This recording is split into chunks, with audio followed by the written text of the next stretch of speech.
In 1895, Henri Becquerel, he's the man with the moustache, discovered that rocks of uranium affected photographic paper. This is the rock of uranium that he looked at, and it's called uranyl nitrate. If you look at it, you can see it's yellow. It shouldn't be yellow, that's because it's giving off light. This means that there is some evidence in the rock that there's energy being given off, which affects the paper and which gives out this light. This was the first evidence of radioactivity. However, there was no indication of what this energy source was.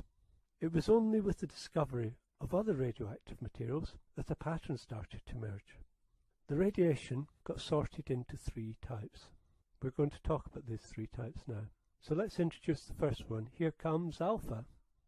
Alpha radiation is very easily stopped. It's stopped by air. Look, it just goes into the air and stops. Even a piece of paper, if you put a piece of paper in front of alpha radiation, it can't go any further. It's also strongly affected by a magnetic field.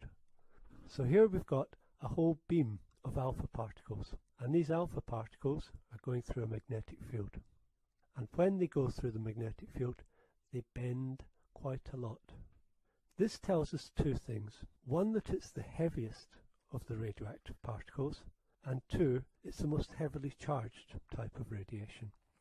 The symbol for alpha is this, the Greek letter alpha. It's not very penetrating. That means if it actually hits something, it stops. Penetrating tells you how far it can get through things. The second type of radiation is more difficult to stop. So in other words, it's more penetrating.